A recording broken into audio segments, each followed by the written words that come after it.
So today we're going to be working with the art world. We're going to pull how math is brought in to the creation of art with the artist Ron Burkhardt. We're going to be focusing on his style of art that's called LetterScapes. So this all goes back to a trip that I was on over the summer. The family, we were in Florida, and we needed a minivan. So of course, we're trying to get into Orlando, which you can't get a minivan out of Orlando for. So we end up flying into Miami, and minivans abound there for us to choose from. We realized this is going to be great because we'll spend 2 nights in Miami, and while we can easily drive around and get to where we need to. So we end up staying at the beautiful Sagamore Hotel, all right, right there on South Beach. And what was very cool about this is not only the views and the location, but the Sagamore really works with their art. And so by clicking on the link here, yeah, the whole Sagamore is art. They have an exhibit that's in there and rotating artists. So while we were there, there was this whole red theme that was going on.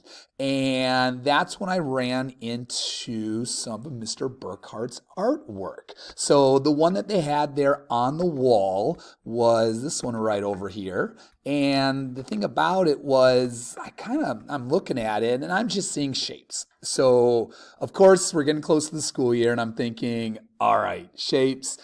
We got a math lesson in here somewhere. And I'm staring at it more, and then I read the bottom and I realize, oh my goodness, it's spelled the word love that's in there. Go ahead, let's take a look here, all right? You've got your L that's on the outside that's there. So if we kind of look at it, there's your L that you're working with. Up top, you've got your O, you've got your V, and then there's your letter E that's in there. So I'm thinking, all right, this is pretty cool. I like what's going on here. So they had another one that was on the wall as well, and it was this one. Again, it was this whole red theme that was going on. And I'm staring and I'm staring and I'm staring and I'm trying not to look at the card that's down there, but eventually I do, and sure enough, it's Miami Beach. And it just kind of hit me. I'm like, all right, like I said, beginning of the school year, getting to know students, we can put something together here with the shapes. So wanting to learn more about this, I went ahead and I contacted Mr. Burkhardt, and sure and behold, wasn't expecting an email necessarily back, but I got an email. Not only that, we got a phone call as well. So I told him what I wanted to do, kind of show students, like, I want this theme of, listen, people are doing math in all avenues of life. You as an artist, how are you doing math? How do you bring that into here? Because I'm seeing all these particular shapes. He said, great. He's like, I'll send you something here. So we've got an interview here of just Mr. Burkhardt talking through what he does and some insight to his LetterScapes word art. Hey, Phil and class, it's Ron Burkhardt. Behind me on the wall is a LetterScape called Lake. Very simple and pure. So I invented LetterScapes because I had a detached retina and I could only doodle and draw on flat paper. I had to keep my head down for 2 months. And this was about 6 years ago. And when I was done with that process, my art dealer said he thought they were terrific and I was just doing it to pass the time. So he told me to do more, which I did, and now they've become wildly popular, and those are my best-selling genre. Okay, so one of the things that we talked about with the students right away is the power of unpredictability. Like, you don't know what's going to happen in life. Mr. Burkhardt's had eye surgery. He can't see well. Heads down. He's an artist, just drawing stuff away. And yeah, his art broker's like, this is amazing. This is great. And he's like, what are you talking about?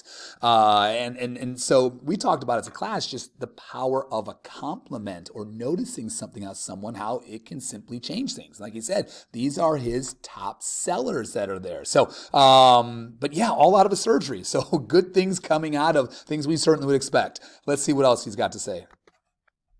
Long time to do because they have to be so precise. Once I finish the basic layout and design, it takes just as long to go in and fix all the tiny flaws that I find. The tape, when I tape them, never solves the issue. It never is enough to get them totally clean and straight. So my whole focus is I'm like a draftsman. I start with pencil and a ruler and measure exactly in the space, however many letters there are.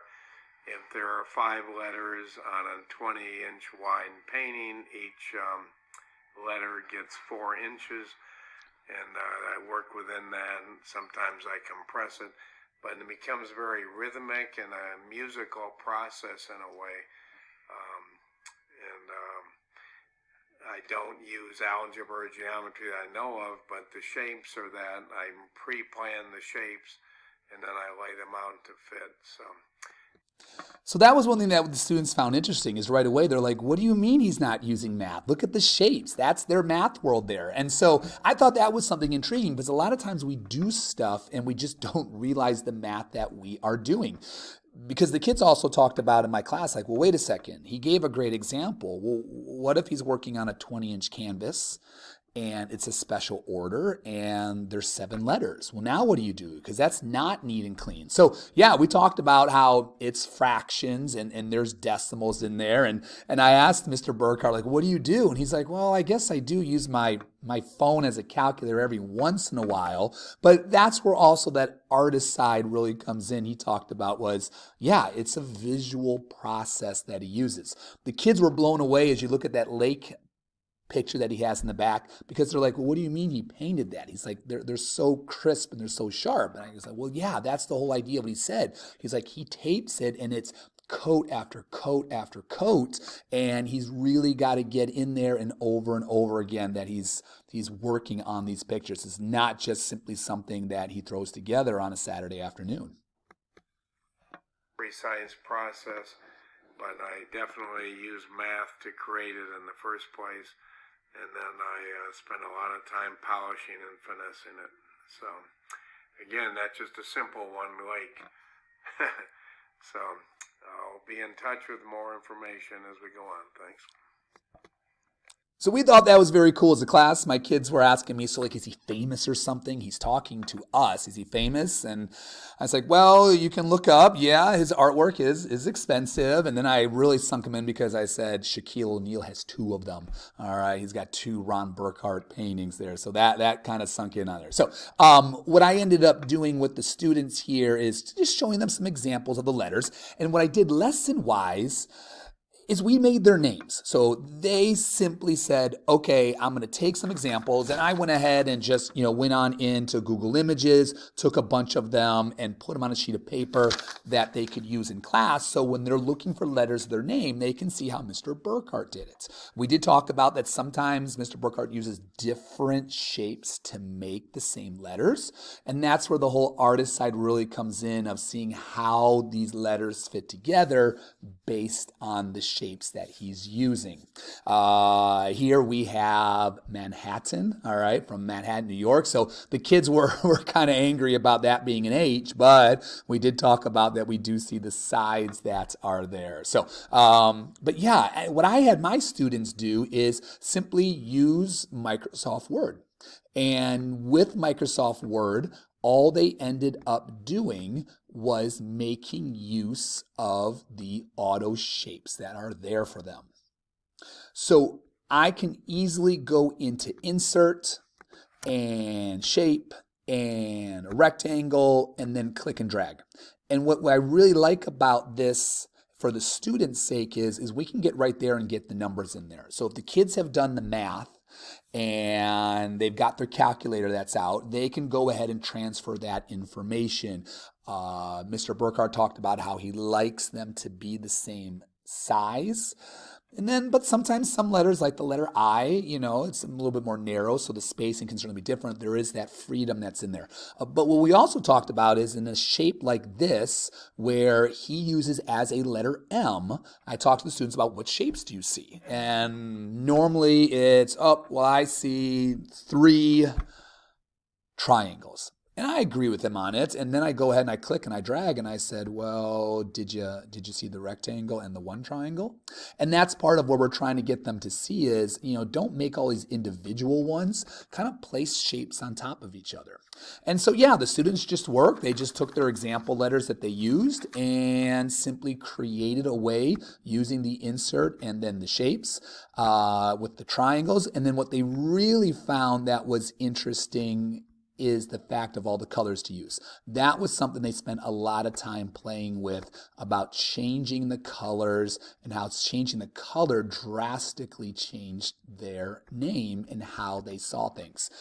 We also found little tips like they noticed like, well, wait, if I really zoom in on it, then it becomes easier to kind of make those adjustments rather than zooming out and then trying to piece things together. So a lot of individual things that students just learn. I did this activity at the beginning of the school year, mainly because I wanted to see who could follow directions, kind of see students' creativity, the listening, all those types of things. How many students asked, well, where is that again? So it was a good get to know you, a good way for the kids to get back in their devices, make sure that they're not afraid to click around things. You've got the undo button. So it's a great kind of opening week activity.